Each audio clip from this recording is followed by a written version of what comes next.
In this video, we're going to see how Interfacist integrates with the program called Directory Opus.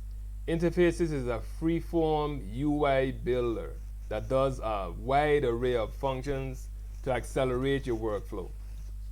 So in general, batch processing saves us a tremendous amount of time.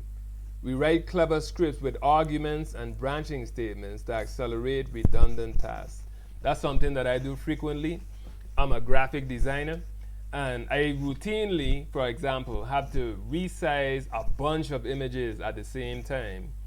To save time, I'm not trying to open each image in Photoshop and do them individually. I'm trying to save time on the computer, right? So for example, I have a few files here. Let's say I want to resize these files to a specific dimension. So I have some buttons on my UI. Let's look at the most simplistic version. This uses the convert command line program that's a part of the image magic utilities. And I have a simple command here, resize to the size 700 pixels wide using a quadratic filter at 40% quality. And this denotes the files it's going to work on. It's going to work on the selected files in the source lister. So if I click this button,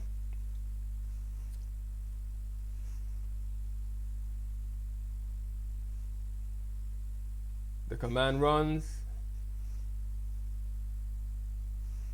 and we see our files were resized. All the files are now 700 pixels wide. And this is a step up from doing them one at a time. You know, this is a big step up, right? That accelerates my workflow. I'm able to resize several files at the same time. However, it's not the ideal way to do things because this is a hard-coded function, right? For me to change the value, I have to open and edit the button. Let's say I want to change it to 650. And I'll run it again. Now we have the files are 650 pixels wide. So let's update the script, right? Let's update what we're doing here. I wrote another button, or I authored another button, and this button targets a custom function. I really love custom functions in Directory Opus. I have a bunch of them that accelerate my workflow. So what we're going to do here is examine this custom function. This custom function is called resize master. It has a bunch of variables that are passed in to the function that set various parameters.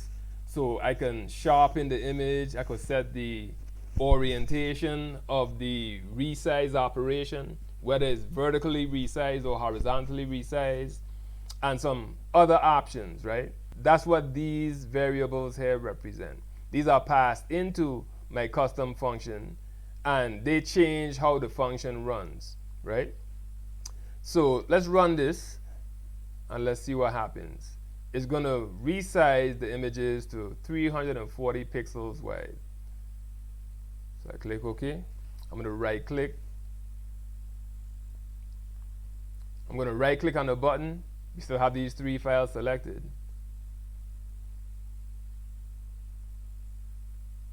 As you can see, all the images updated. Now they're 340 pixels wide.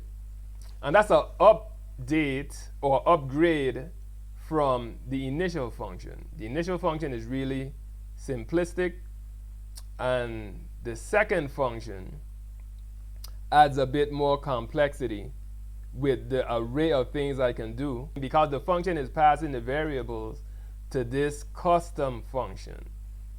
Okay? So next, but the limitation here is that these are still hard-coded, right? I still have to change. If I wanted to change these variables easily, it's not as easy, right? Because I have to edit the button and come in here and, like, for instance, change this to 355, right? It works, but it's not ideal. So we're going to go to the third option now. So we're going to look at a next option. You can use the command field in Directory Opus, which is a relatively easy option. You just type in the command and I can edit it on the fly. First, let me select some images.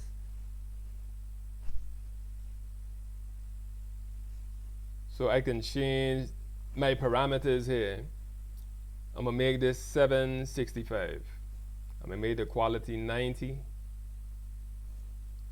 And I'm going to change the filter to box.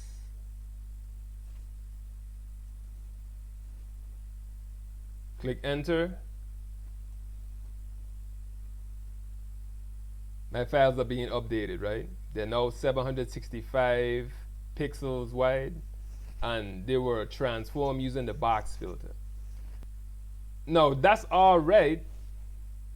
You know, I can have the command in this field, and I could change the variables here. But, you know, what is this 1? What is this 0? What does this 12 represent? You know, what is the first one and the third one represent? You know, these are parameters that are kind of abstract on the command line to actually be typing. You know, I don't really like typing at the command line, especially as my variables become more complex. I need a more efficient way to work as my variables and my scripts become more complex, right? So enter interfaces. Let's fire up interfaces. Pops right up. And now I have a UI with various controls, and the setting of these controls changes the command line on the fly. You can see the command line at the bottom of the screen in the status bar area of interfaces. And as I change these values, the values update on the fly, right? I could change, I have a slider controls, which are much more useful than typing, right? And I could change all types of variables, right? I could have it horizontally, or unchecked is going to affect the vertical axis for the resize. Let's do that. So we're going to click resize. We're going to resize it to 1500 along the vertical axis. Thus far, we've been making our changes along the horizontal axis. So let's do something different here, right? I drag and drop my files. And the files are processed based on the current settings of this interface. So now see, 1500, 1500, 1500. All the files have been resized along the vertical axis. Change it back to horizontal axis, 750. Drag and drop the files. 750 along the horizontal axis. So this interface makes it much easier to use and adds a great amount of flexibility and efficiency when working with command lines, especially as they get more complex and you need to handle a lot of different scenarios. Let's look at how this interface is constructed. The syntax for interfaces is very simplistic. Like, for example, to define this slider control, we just have the switch -S. -S stands for slider. You have the name of the control with the initial or the lower end of the slider range, 100. The upper end of the slider range, 4500. The increment, which is by 50s, and the default settings were 500. Then you have a suffix pixels, so you know what variable you're manipulating, and that's optional. So you see, the meat of the interface is actually these 15 lines, which define 15 controls. We have sliders, we have buttons that you can drag and drop. These are called apex buttons. There are radio groups. The radio group, that's another really easy and useful option, giving you multiple options to select from. That's defined by using the RG, which stands for radio group. Again, the name of the control filter. And all these represent the values that are inserted into the radio group. It's super easy to use. And they're just, one-liners. This ~1 just represents the default value that will be selected when you open the program. So it's really easy to use. And these buttons and controls can drive anything you want them to. You could do anything that you want. This is just an example showing you how I process images, but there are a wide array of uses for interfaces to do whatever it is you want to do. Whatever your workflow demands, interfaces can assist in accelerating it. So let's head back to Directory Opus. And basically, in a nutshell, interfaces is a UI that calls this resize master script.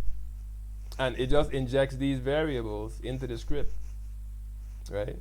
All of these variables are injected into the script. I call it script injection. You can set whatever variables that you like and just drag your files, right, onto the button. Or alternatively, you could press a button. This will target the files that are selected. See, all of them have been updated to 1550 pixels wide. It's real easy to use. And it doesn't have to only target Directory Opus, certainly. You could target any program.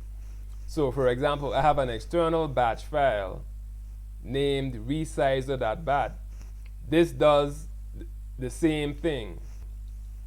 So I created an external batch file that processes the files in a similar way. So I just drag, let me first of all change the value, 550. Let's make it 450, 400.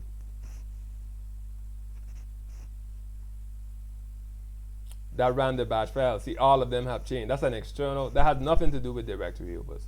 In fact, I could call this from any program.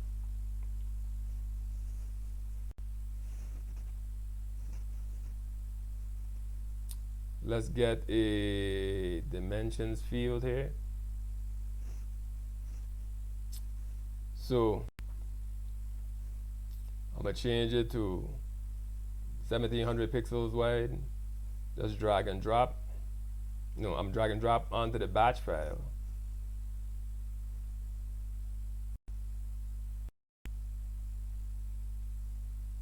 All of them have been changed to 1650 pixels wide. So it's really powerful and allows you to focus on the work that you need to do. Instead of just typing all the time. You know, you could just drag sliders around, make your changes, click a button, and it's done. It really facilitates acceleration of any type of process on a major scale. And it does a lot more than this. In fact, let's look at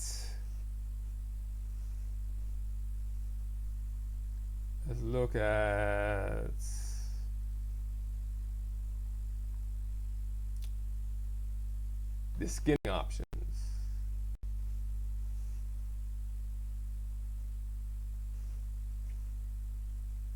You can skin interfaces in any way that you like.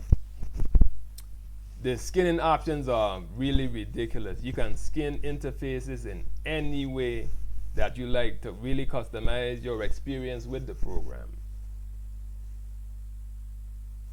And lastly, you can skin interfaces in any manner that you like to customize the program according to your aesthetic desires.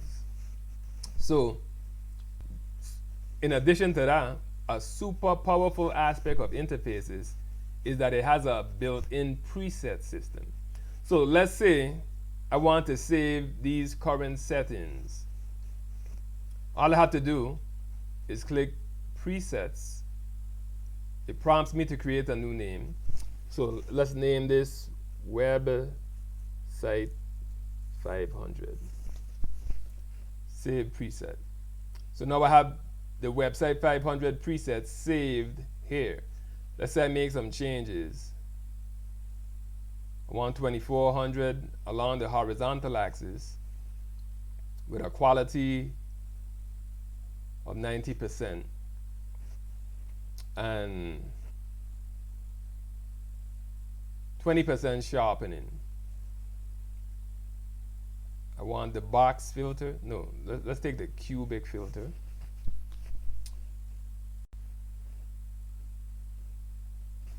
New preset again. High res 2400. Save preset.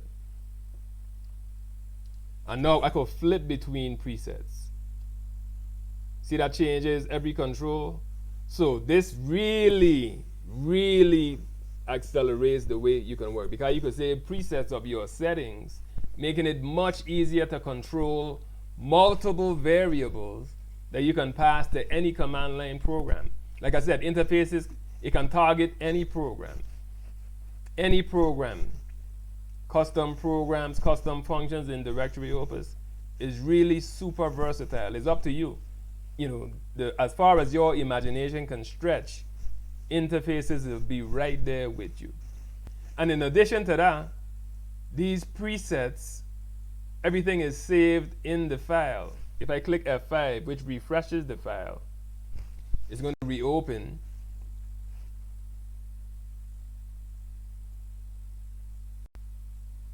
And all my information is still there. And if I want to delete a preset, all I have to do is right click on the label. That's gone. Now I just have one preset. So that's it for interfaces. Check it out. You're definitely going to love it.